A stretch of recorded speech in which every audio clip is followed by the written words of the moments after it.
benvenuti in questo nuovo video. Oggi vediamo insieme come si realizza questo bellissimo cardigan che avete già visto nelle immagini di copertina.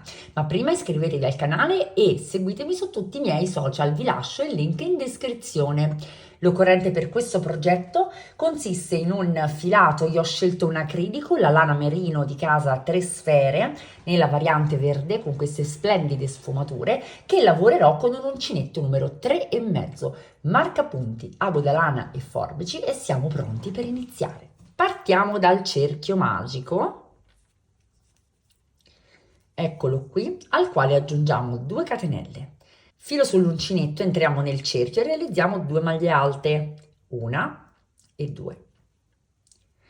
2 catenelle e replichiamo questa piccola sequenza per 6 volte in totale, quindi devo trovarmi con 6 set da 3 maglie alte. Filo sull'uncinetto, 3 maglie alte, 1, 2 e 3. 2 catenelle, sono a 2, arrivo fino a 6. Realizzo le mie ultime 2 catenelle, stringo un pochino il mio cerchio e mi chiudo nella terza catenella iniziale. Cammino con delle maglie bassissime fino a raggiungere il primo spazio utile e questo sarà l'inizio di ognuno dei giri di questo lavoro. Entro nel primo spazio e realizzo 3 catenelle. 2 maglie alte all'interno dello stesso spazio, 2 catenelle, filo sull'uncinetto, 3 maglie alte all'interno dello stesso spazio. Quello che state vedendo costituisce l'angolo, quindi è la parte che sarà costantemente aumentata, quantomeno all'inizio del nostro progetto.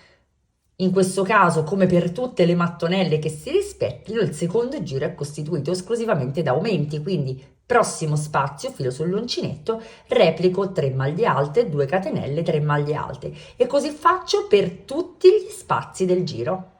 Termino il mio giro con una maglia bassissima nella terza catenella iniziale. Mi sposto con maglie bassissime verso il primo spazio e anche qui inizio col mio aumento, 3 catenelle, 2 maglie alte, 2 catenelle, 3 maglie alte, tutto all'interno dello stesso spazio.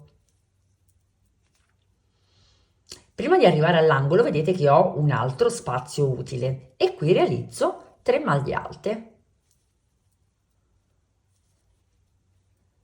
Gli spazi tra un angolo e l'altro man mano che cresciamo con il lavoro aumenteranno. Ora mi trovo l'angolo e lavoro l'angolo. 3 maglie alte, 2 catenelle, 3 maglie alte.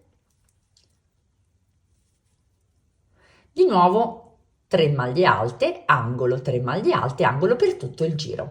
Cosa dobbiamo fare? Dobbiamo salire, quindi ingrandire il nostro lavoro fino a raggiungere una ampiezza di manica, ma vi faccio vedere meglio. Aumentando di molto il nostro lavoro abbiamo un esagono. Ripiegando il mio esagono su 2 lati ottengo una sorta di L che mi costituisce la manica, come vedete questo sarà il sottomanica e il quarto anteriore. In questo caso poi abbiamo la parte posteriore già sul retro, quindi successivamente ci basterà cucire questo lato per avere mezza della nostra maglia o del nostro cardigan. Naturalmente dovremo realizzare 2 pezzi identici. Mi sono fermata però io all'altezza del mio scalfo, quindi 17 centimetri di manica e ho messo dei marker perché da questo momento in poi io questo lato non lo lavorerò più, lo terrò costante in modo da non allargare eccessivamente la mia manica. Se provaste ora ad indossare il vostro maglioncino, vedrete che il quarto anteriore assolutamente non arriva a coprire metà del vostro busto e quindi dobbiamo andare ad ingrandire questo lato, quindi un pochino in lunghezza e in larghezza. Quindi spostiamo il marker e dobbiamo lavorare sostanzialmente in questi 6 spicchi. Quindi ci inseriamo nel punto che fa angolo, quello che sarà poi lo scollo sostanzialmente, con una serie di 3 catenelle e senza aumentare realizziamo solamente un blocco da 3 maglie alte, quindi 3 catenelle, 2 maglie alte. Ci spostiamo nel punto successivo con 3 maglie alte e continuiamo fino ad arrivare all'angolo, che questa volta, essendo la parte inferiore che va ancora aumentata, aumenteremo, quindi nessun aumento all'inizio, un aumento nella parte inferiore, quindi quarto anteriore basso, saliamo e chiudiamo solo con 3 punti.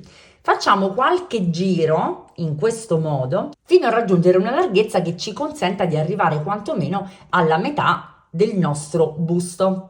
Come si vede molto bene, io ho realizzato altre 5 righe per andare, vedete, ad allargare di fatto il mio cardigan, ma non contenta, una volta fatto questo, sono andata anche ad allungarlo e per allungarlo mi è bastato semplicemente, vedete, realizzare delle righe di andata e di ritorno, partendo dall'ultimo aumento, quindi dallo spigolo in basso del quarto anteriore. Da qui ho realizzato tante righe, appunto granny, quante me ne servivano per arrivare alla lunghezza che desideravo. Ovviamente, come ripeto, dobbiamo realizzare 2 pannelli identici.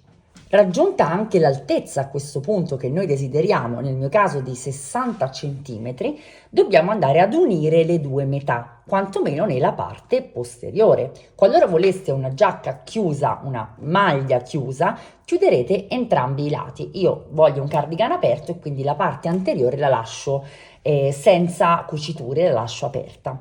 Per andare a cucire, prendo le estremità, quindi apro il mio cardigan.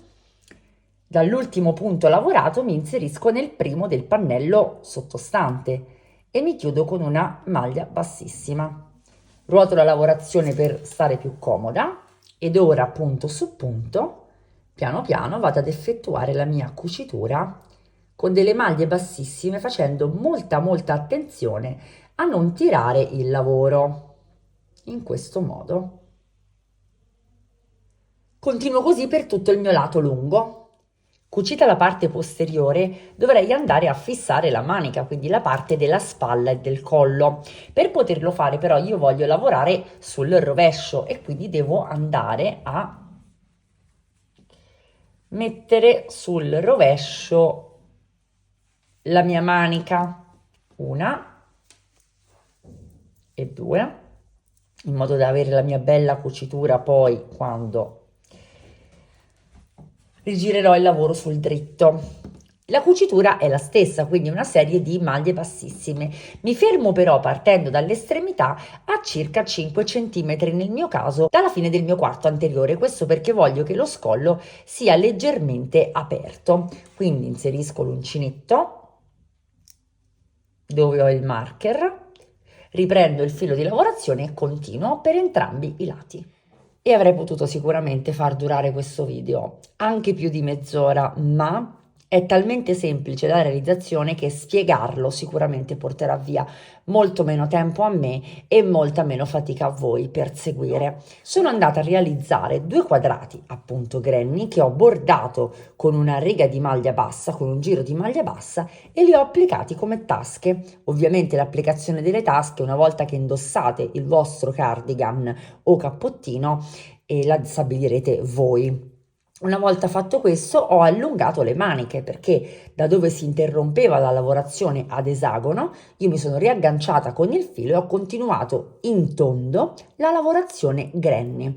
Verso la fine della manica ho fatto un giro di diminuzione, quindi ogni punto è stato diminuito e poi ho continuato con un giro di punto granny, un giro di maglia alta e un giro di maglia bassa. Ovviamente ho replicato per entrambe le mie maniche e poi mi sono occupata del cappuccio. Per realizzare il cappuccio fatemi sapere se volete un tutorial a parte, sarò molto contenta di realizzarlo per voi. Mi sono limitata a strutturare un rettangolo della misura che desideravo, quindi sono andata a prendere il collo, vedete, del mio cardigan dall'inizio alla fine e ho realizzato un pannello separato questa volta, quindi non mi sono agganciata, un pannello separato della stessa lunghezza, ovviamente rispettando il multiplo di lavorazione che è 3+2, quello del granny, e ho realizzato appunto questo pannello in altezza, nel mio caso di 40 cm, nell'attaccatura ne misura 35. Una volta strutturato questo pannello, ho provato il mio cappuccio, quindi pizzicando con le dita e tenendo uniti i due angoli superiori, l'ho indossato per vedere se come misura poteva andare bene. Una volta stabilito che la lunghezza era stata raggiunta, ho appunto cucito i due angoli superiori con una serie di maglie bassissime. Ed ora veniamo all'applicazione della lampo. Per applicare la zip vi lascio qua in alto la guida dedicata che è uscita pochissimi giorni fa, proprio in previsione di questo progetto. Invece di dilungarmi ulteriormente vi spiego come ho applicato la zip, come in genere mi regolo per applicare la zip, pur non avendo alcuna esperienza come sarta, e si vede tra l'altro, ma comunque vedete rimane molto funzionale e posso dire in questo modo di aver terminato il mio progetto. Non riusciamo a vederlo nella sua interezza perché mi sono allungata per 70 cm, quindi ho creato un vero e proprio cardigan avvolgente che può anche diventare un cappottino proprio per l'aggiunta del mio cappuccio ed anche di una chiusura abbastanza sportiva. Che cosa ne pensate? Ho utilizzato 350 grammi di filato. Spero vi piaccia questo progetto e che lo troviate funzionale tanto quanto me. Fatemelo sapere nei commenti. Vi invito a iscrivervi al canale e a seguirmi su tutti i miei social, vi lascio i link in descrizione e vi do appuntamento al prossimo tutorial.